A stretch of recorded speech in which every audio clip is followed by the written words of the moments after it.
welcome. My name is Jill Oberman, and I am an NCECA board member. I'm the NCECA secretary, and it is our privilege to introduce some of these lectures that you have been witnessing over the last couple days, and I am so excited to be here with this lecture. This is one I was following since the beginning. So everyone is here for all hands on deck, right? This is Sharon Virtue. I'm so pleased. As I said, I was immediately interested in Sharon's talk because she described it as a call for action, which is exactly what I think NCECA wants and needs at a conference like this. So because we're so passionate and talented and generous, we all come together. Sharon is an artist, facilitator, trainer, and visionary inspirationalist based in the UK. Of that. She received her master's from Goldsmith University in London in community arts and a BA in fine art from Sheffield Polytechnic. She also has a diploma in dance from the Laban Institute. Her work has two strands. One is a dancer and artist, creating paintings and ceramics, and the other as a creative community activator, teaching expressive art workshops and facilitating community development projects. She strives to encourage the artist in everyone, which we know we have, and to make positive change in the world. Please welcome Sharon Virtue. Good luck. Thank you. Thank you. I don't sound too loud, right? Sound kind of okay? You can hear me? All right. So thank you to Jill and to everybody at NCECA for this opportunity to give this talk and for this year's really strong focus on community arts practices. Welcome to my talk, everybody. Thank you so much for coming. I'm here to inspire you to take action in the community arts. I'm picking up the baton from Theaster Gates and from a man called R.J. Christensen who spoke last year, and they've inspired me to be here this year. I'm going to talk about three things. What is community art? Why it's important, and how you do it. I'll show you some inspirational projects with various approaches to community arts and share my process and experience in the field. So I believe artists are agents of transformation. This is a quote from my website. Now, more than probably any time I can think of in my lifetime, we need to believe that our positive actions, no matter how small, can make a difference. I feel as an artist that I've been given a gift, and it's my responsibility to share this gift. And since I started this work over 17 years ago, I've learned that art has power.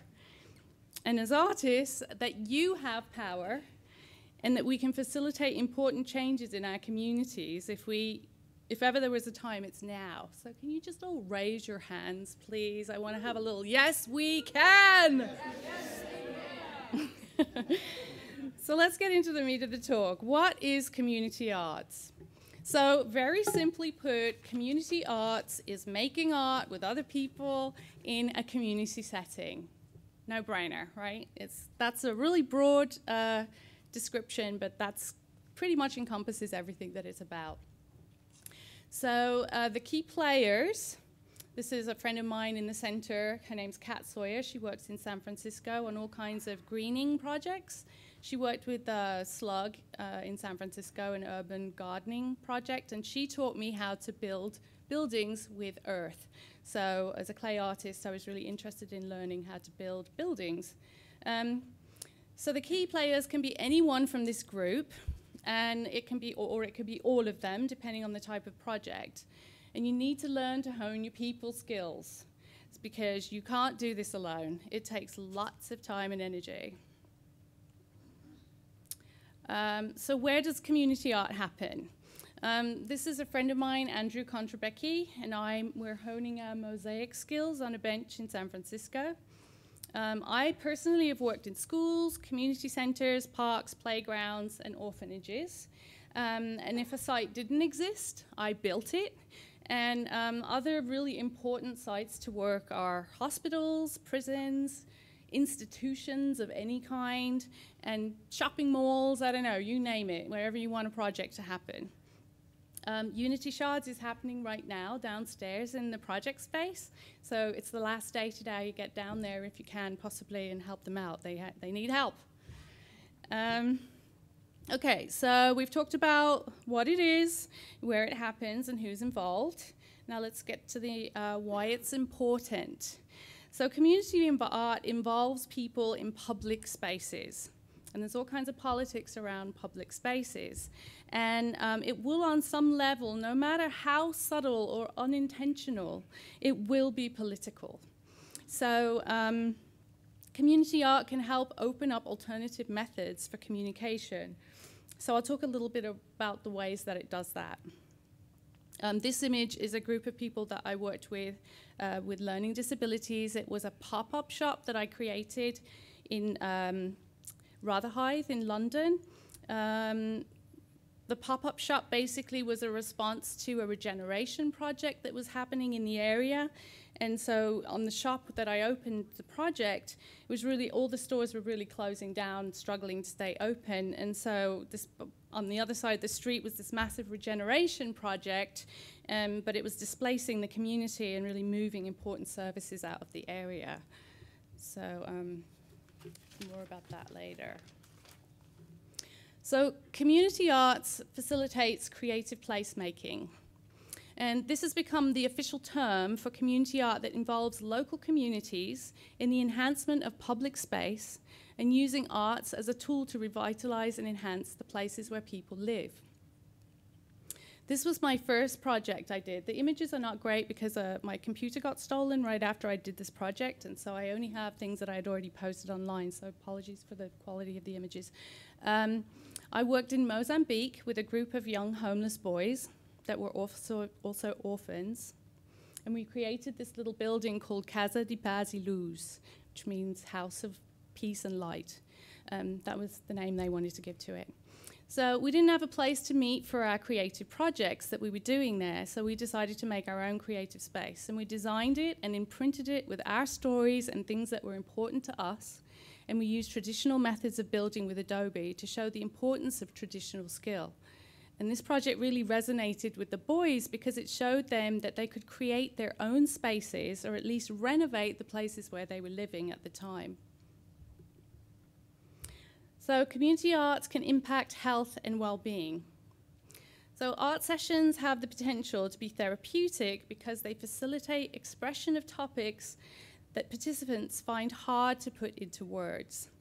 So participation and interaction in art projects can also really help deepen a sense of belonging in our communities. And then also, when everything is falling to the ground around you, and there's not much else to hold on to, community arts can really help to dispel feelings of despair and depression. So this is a project I did with Save the Children in Haiti after the earthquake in 2010. And this is us outside in the playground doing some dancing and singing, which was also part of the whole process. So community arts projects are inclusive. So this process enables participation and engagement. And I've worked with many groups who don't know how to read and write, or in countries where I don't speak the language. So community projects encourage me to think creatively about ways to communicate and to give participants a form of expression that does not require them to have formalized skills. So in this image, I was in Uganda, and I was working with a group of orphans again, and we were talking about environment. And so I wanted to start with this very sort of like a micro idea of environment, so your own body. So I was teaching yoga classes. Yoga. Thank you for my yoga class this morning. Okay, so community arts can also be a vehicle for sustainable and long-term impact. So participants and facilitators are sharing and learning new skills. And these skills that are learned can be formalized and inspire the participants to continue working in the field. For example, by teaching, so then people get inspired to teach. And then in some cases, creating their own mosaic projects and getting paid to do the work somewhere else. So there's a way that you can kind of create a financial benefit for the community as well. So this is an image of Beth Malnar. She was a really great friend of mine in San Francisco. We worked on a big mural project, mosaic mural, called Cultural Collaborations. And she was really inspired by the fact that I was just completely feral, independent artist working on my own. And she decided that she wanted to create her own art project. So she now has an arts organization in San Francisco called the Green Arts Workshop.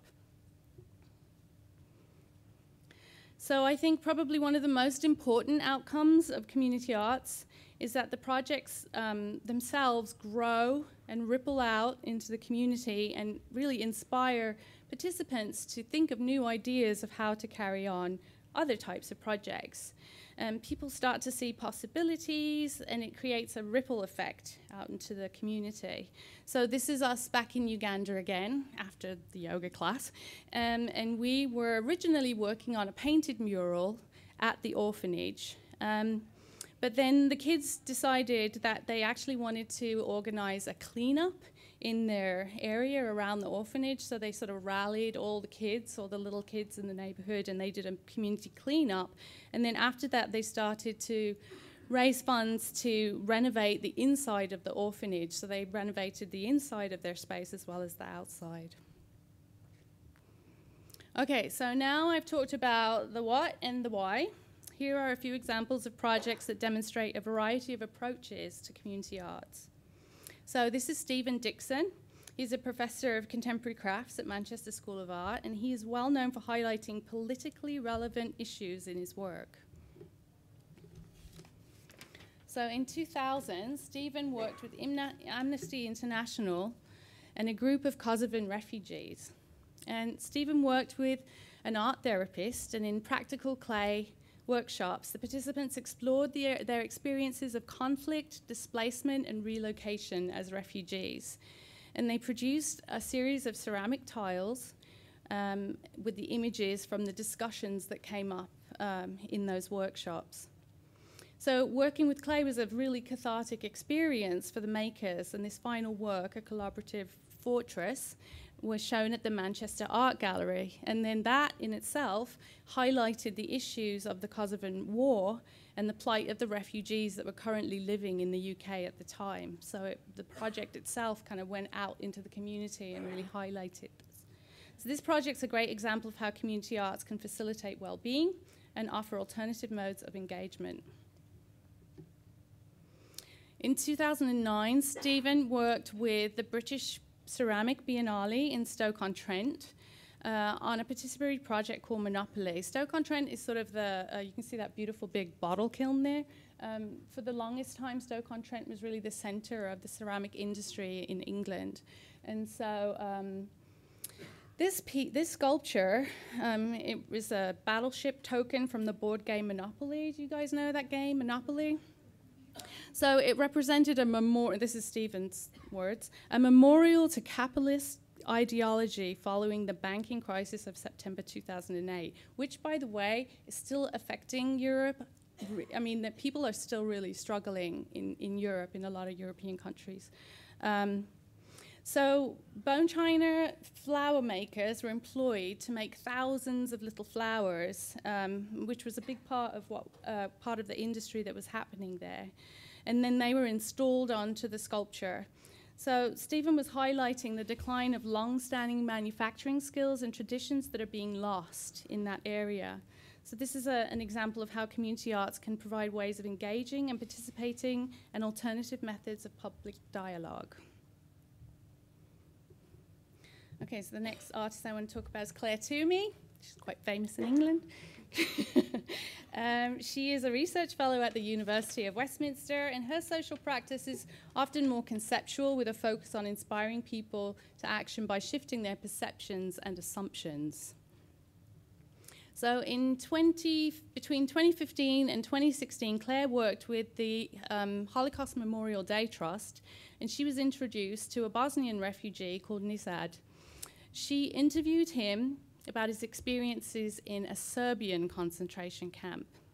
And one thing that really stood out for her in those interviews was how really simple things that we take for granted become so important in those situations. So in this case, Nisad explained to her that they never gave them any utensils to eat with, and so they had to eat with their hands all the time. And so it was really this sense of losing humanity in a way, having to eat in a way that they didn't feel was civilized. So Clare manufactured thousands of spoons and invited people to respond to the question of what humanity needs to survive. And then she printed the responses onto spoons and then gave them back to people the following year. So on this spoon, I believe what it says, because I can't see it down there, is if humanity is in our hands, it needs equality. So this project is a great example of how community arts facilitates well-being and encourages dialogue and cooperation. So in 2013, Clare worked with the Foundling Museum in London to create 1,000 cups. I don't know what the thing is with 1,000, but I guess it's a good round number, with positive actions printed on the base. And visitors to the museum could take a cup if they agreed to carry out the task inscribed on the cup. So some of the things that it says on there, again, I'm like, oh, I can't read that anymore. So one of the things I remember it says is read aloud to somebody. The one in the middle says clean the whole house for your mother. And then the last one is volunteer at a homeless shelter for Christmas. So the cups were given out, and then people would post their actions onto a website and send it back to the Foundling Museum. And what it really kindled for a lot of people was that not only did they want to do that one action, but then they got such a good kind of vibe and a good feeling, like your endorphins really rush when you do something nice. That they started doing other random acts of kindness that were nothing to do with the project. So it was like this ripple effect that kind of went out into the community. So this is a great example of ways to encourage community activism and how that can affect health and well-being. So now we're going to talk about some of my work. This is a project that I did in San Francisco. My work so far has been very grassroots and often working independently on self-directed projects. So I created this bench with a group of local youth and neighbors that lived in the area. And we designed and made the tiles for the bench, built the bench, and then installed the mosaic on the bench. It was dedicated to a woman called Enola Maxwell, that's her face in the middle, and she was kind of a community activist that had worked in that area and started that community organization. So from in the ripple effect, basically when we finished the project, everybody decided that they wanted to renovate the park. So then we got into sort of renovating the park and gardening, and so all these beautiful other offshoots from that project started to happen. And it became a permanent symbol of community activism to make a space that everybody could use and enjoy. Because there had been a lot of issues in that neighborhood between a very long-standing black community that lived there and white residents that were moving into the area who were much more affluent and really sort of honing in on the space. So it really kind of brought home that this is not any one person's space, it's for all of us to use. So it's like an example of creative placemaking and beautification and how health and well-being and community activism can be ignited. So this is a slide from one of the people who was participating in the project, a little quote from her. And she really saw this project as a road to her recovery from depression. And the bench continues to be a daily reminder to her of the positive experiences that the positive things she experienced while we were doing the work. These are the ladies who helped me work on the project. We planned everything together. They made all the design choices. They chose the colors, the way we put things together, and they helped me to build and install the mosaic. So this is a project I did in Potrero Hill. It's an area in San Francisco. This time I did work with an organization called the Trust for Public Land, which is a fantastic San Francisco organization that basically takes abandoned lots anywhere across town and they turn them into community spaces. So I worked with youth from a local school for excluded students to make mandalas in the pathway. And then also in the very middle, you can see there's a little donor bench there.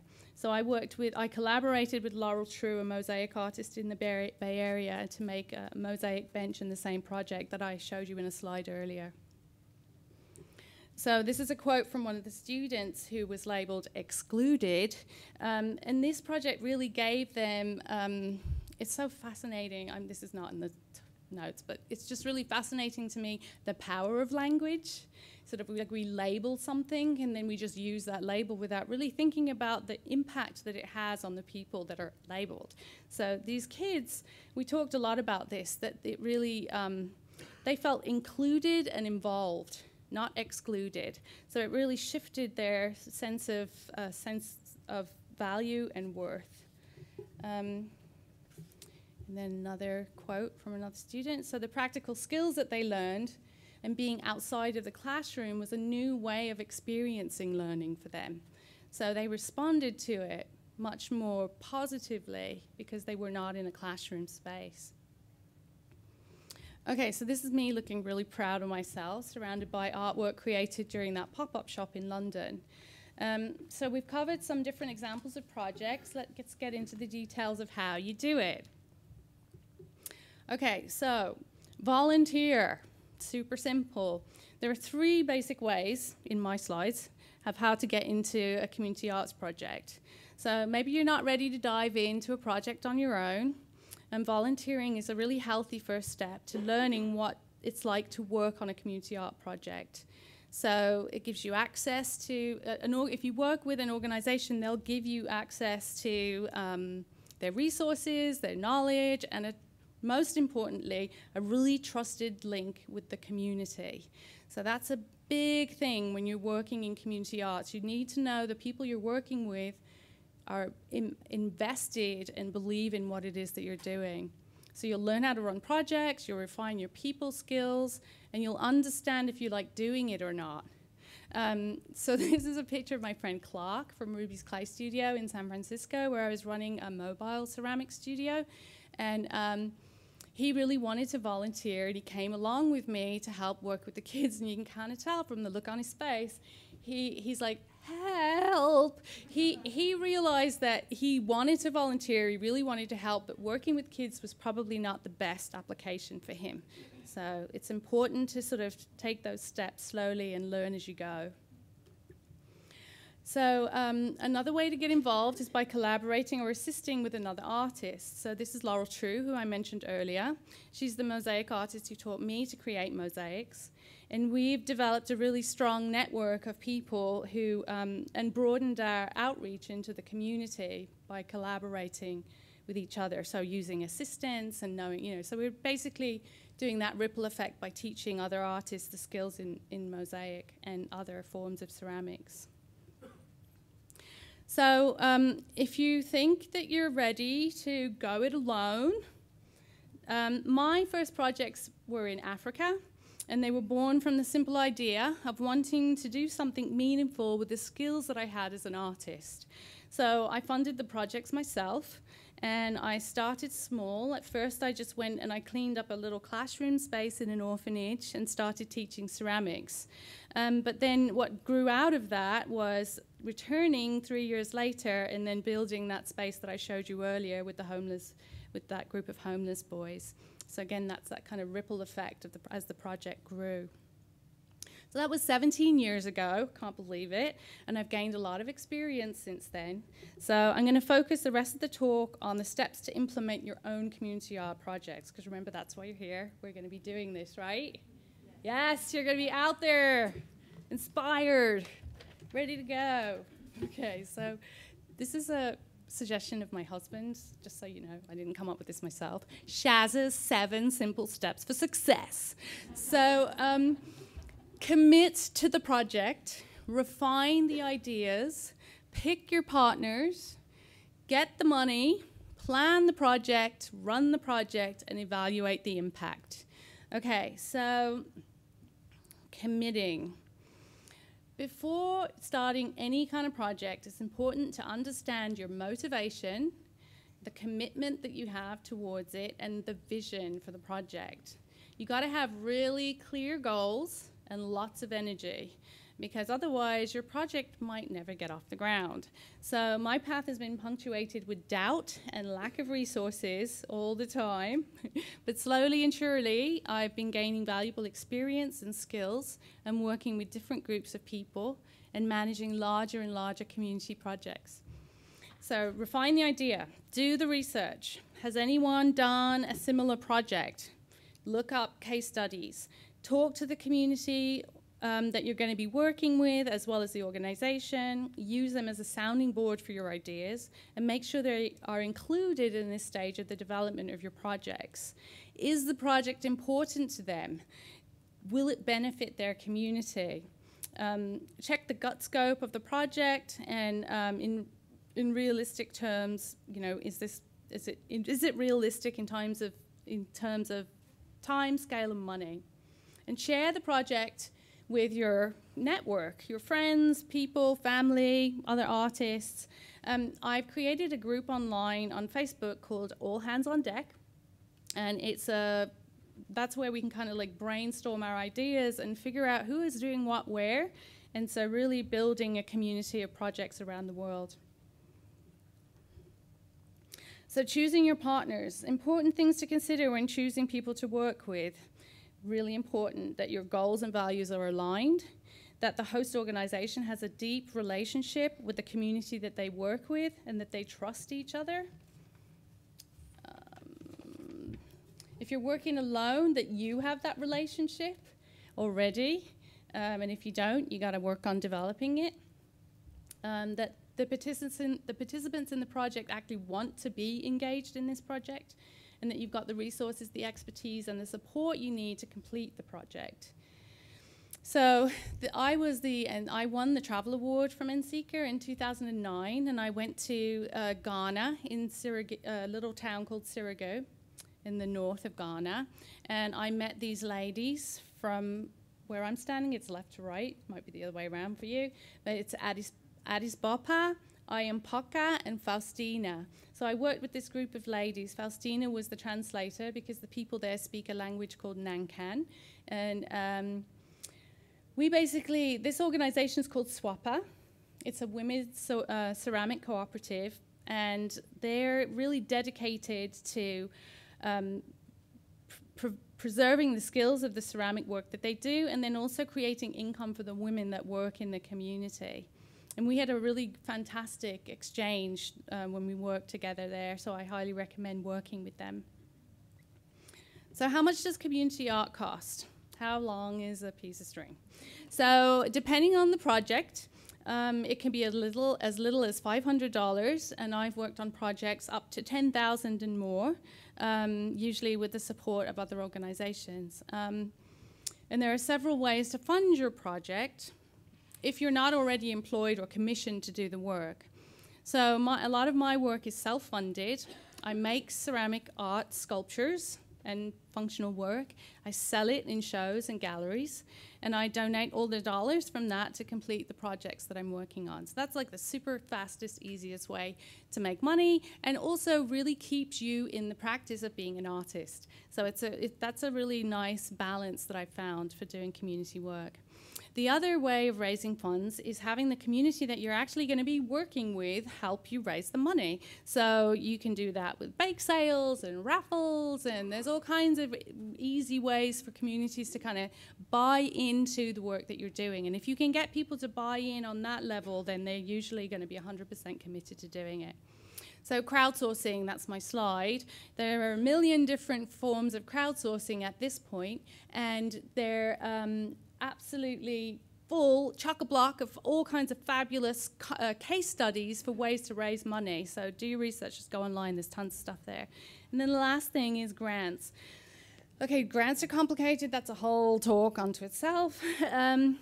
You can submit applications to funding organizations, and I learned to write grants in San Francisco through the Foundation Center. There's also a Foundation Center in New York, and these centers are actually incredible resources if you want to be raising funds for any kinds of art projects.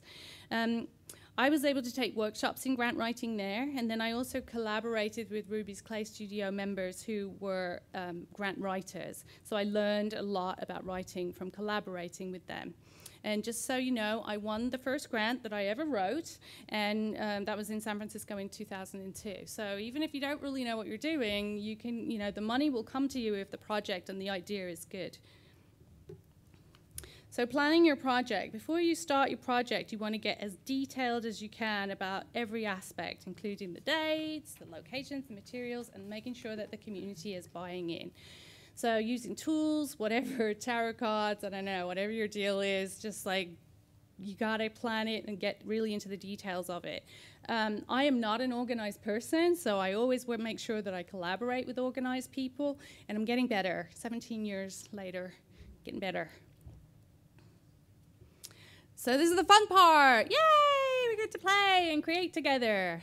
So a really important point that I want to make about sort of sending you off into the world of community arts is that you are safe and that the people that you work with are safe. This is really important.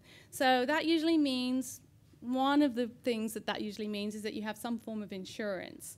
So it covers you and the people that are working with you. It's not expensive generally, and it's easy to get by joining an arts group if you want to join some kind of arts group.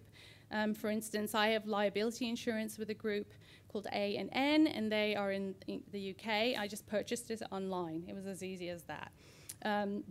I did do a master's in community arts, so I got a little bit of inside information on that, but all of this is all posted on my Facebook group, so you don't need to take tons of notes about that stuff, but I'm going to put more resources there for you to access.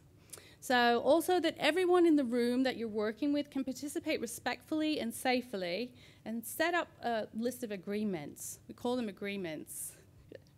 He's giving me the time signal. So avoid burnout. This is another really important thing that I've been talking about with a lot of people that are here at NCECA.